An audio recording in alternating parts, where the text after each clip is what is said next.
everybody, and welcome to Journey with the Kellers. My name is Amanda Keller, and today we are going to be making something from Mich Turners Cake School book again. So today is going to be a zucchini pecan loaf. Now, I'm going to have to talk a little bit louder because I've already kind of started this to kind of get us on our way, just because we've already done like the whole creaming process a couple of times now.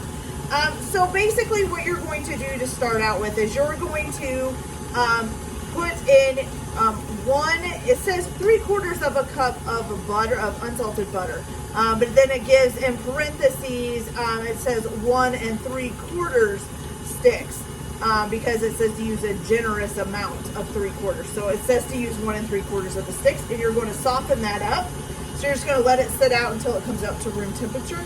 So you're going to take that softened butter plus 1 cup of golden superfine sugar, which I will leave a link to that in Amazon for you. I can't find it locally here, so I had to order it from them. So I will leave you a link for that if you want to order that.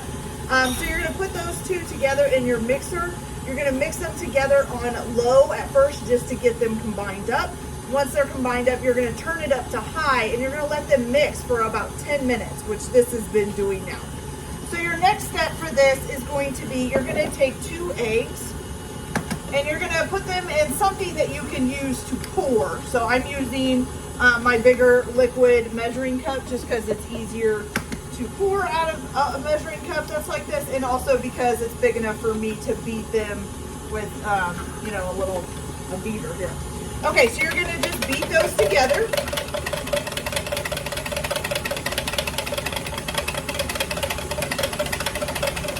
Okay, now this is one of the parts that she stresses that to make sure you do it correctly. So you're going to pour these eggs into the mixer while it's still mixing very slowly. You don't want to do it super fast. It should go really slow. As she says, even a lot of times it can take up to 10 to 20 minutes to mix them. So I'm going to go ahead and pour these in. If you can see here, I'm not sure if you guys how well you can see it from there, but you can see here it's a very, very fine amount you want to put in there, but it should be continuous, although I'm not doing a very good job of that right now. So I'm going to go ahead and get this mixed in, and then I will be back in just a minute. Okay, you guys, so once you've got your eggs incorporated, now also I wanted to tell you why your butter and sugar is creamy. You might want to go ahead and grate up your zucchini. So you need about, I think it says 7.5 ounces of zucchini grated up. Okay, so you're going to go ahead and grate that. You're also going to want to go ahead and preheat your oven to 350 degrees. And you're going to go ahead, now here's the thing. It says to use a 2 1/4 pound loaf pan. I don't know what that is. I have 2 loaf pans. Both of mine are either a 9x5 or a 1.5 quart loaf pan. And it says to go ahead and grease them and put like parchment paper in them and around them and line them. I'm not going to line mine. I'm just using basically Crisco on the. I've always had luck with that with bread, so that with this kind of bread. So that's how I'm going to do it. If I pay for that, well, I pay for that. So right now I've only got 1 ready. I'm not sure if I'm going to need a second one. I'll see how big the batter is. Okay, so at this point you've got your cream, your butter and your eggs, or your butter and your sugar cream together, and you've added your eggs. Now it's time for the zucchini that you should have grated up. And it says to make sure you bring out your zucchini. Reason being is because zucchini is very, very moist. And if you leave all this water in it and add it into the batter, it'll probably make your bread too soggy. So we're going to go ahead and add that in there after we wring it all out. And as you can see, there is a lot of water in there. It's just, yeah. So you got to really get it wrung out there, squeeze it up. Add that in. And I think we can probably turn this down just a little bit too. There we go. Quite needed on that fast for this part. Okay. All right.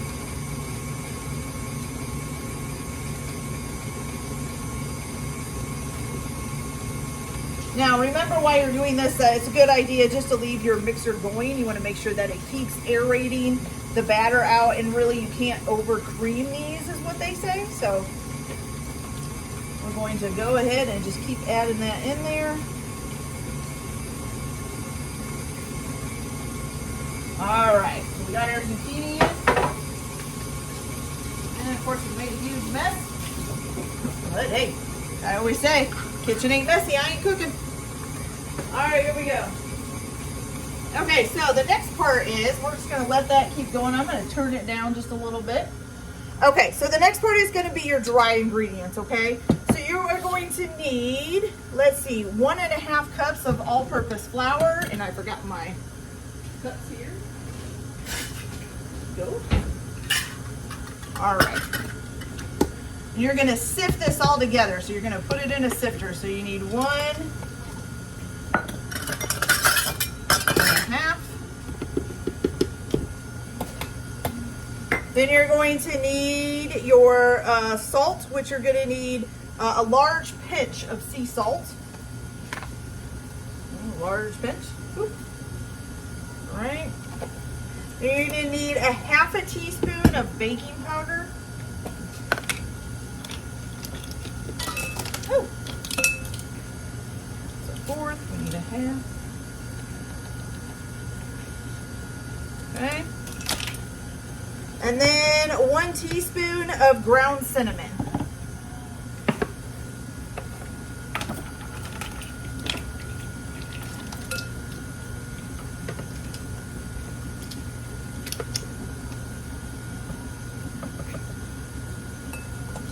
Beautiful.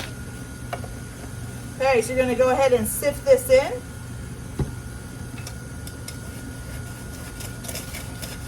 Sift that all up together.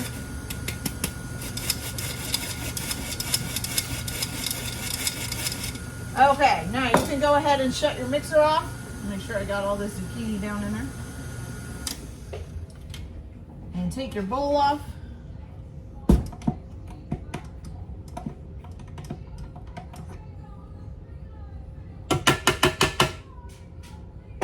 Okay, so this is what you got inside of there. It's kind of really a little bit slimy looking actually.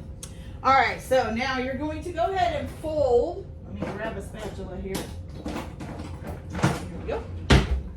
Okay, so this, you're going to gently fold your dry mixture into your batter that you already had. And I'm gonna do it a little bit at a time. Make sure you scrape down the sides of your bowl as well. Okay. Oops.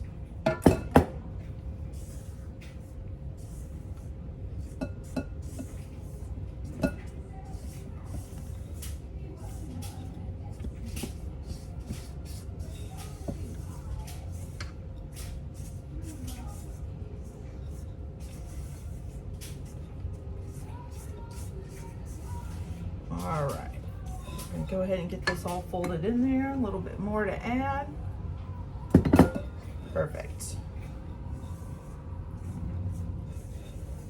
Now the reason why you want to gently fold this in is because, you know, it's all about keeping the air in the batter, about keeping it aerated. You don't want to push all of the air out of it because, you know, to make it so the batter is kind of flat. All right, so we've almost got this all done. All right, now at this point too, you can go ahead and add in your chopped pecans, which you're gonna need 2/3 of a cup. So we're gonna do 1/3.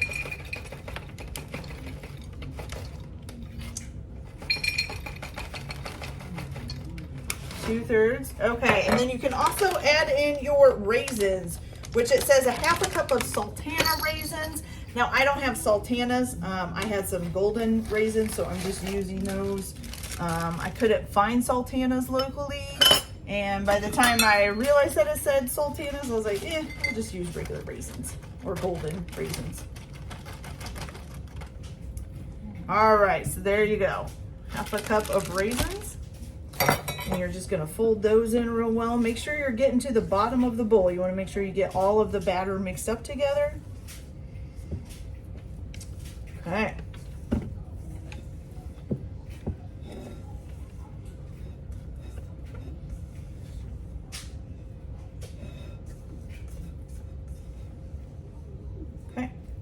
So now you're just gonna go ahead and spoon this into your loaf pan here.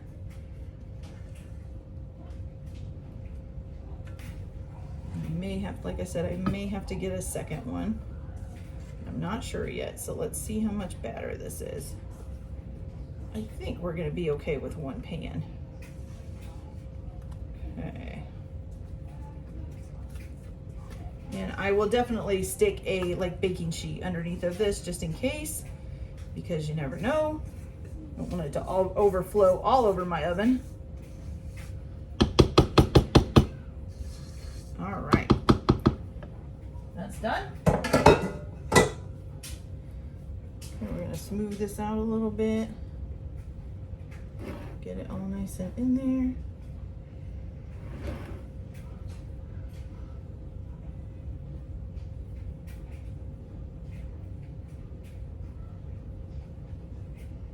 All right, now,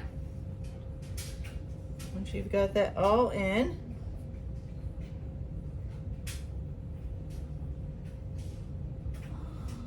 all right, so now you're gonna go ahead and pop this in the oven. And like I said, I'm gonna put a baking sheet down, and just in case it overflows or anything like that. And it says you're gonna bake it in a 350-degree oven for about an hour until the cake is golden brown and firm to the touch. All right, so we're gonna go ahead and pop this in. Now, once it's done, you're gonna put it on a cooling rack and let it cool, and then, turn it out onto the wire rack. Let's see. It just says, let it cool in the pan on the wire rack before turning it out, and then you can serve it after that. All right, so we'll go ahead and we'll get this in the oven, and then we'll be back after it's done cooking and cooled off. So we'll be back in a little bit.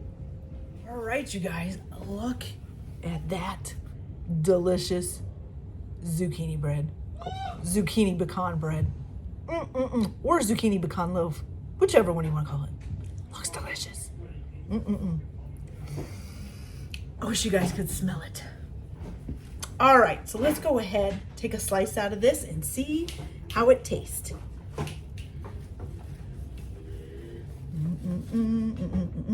Ooh, it's nice and crumbly, that's for sure.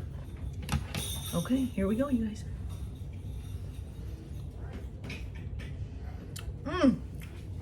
Delicious. It's really good, but I will say, if you don't like nuts in your breads, which I know a lot of people don't, then you might not like this, but the flavor is fantastic. Now, it's not completely cooled yet, so I probably shouldn't cut it yet, but I wanted to eat it. What can I say? All right, you guys, so that's it for today. This is the zucchini pecan loaf. I hope you guys enjoyed this video. Like and subscribe if you like, or don't if you don't want to. Everybody have a good day. Enjoy your cooking, and we'll see you later. Bye.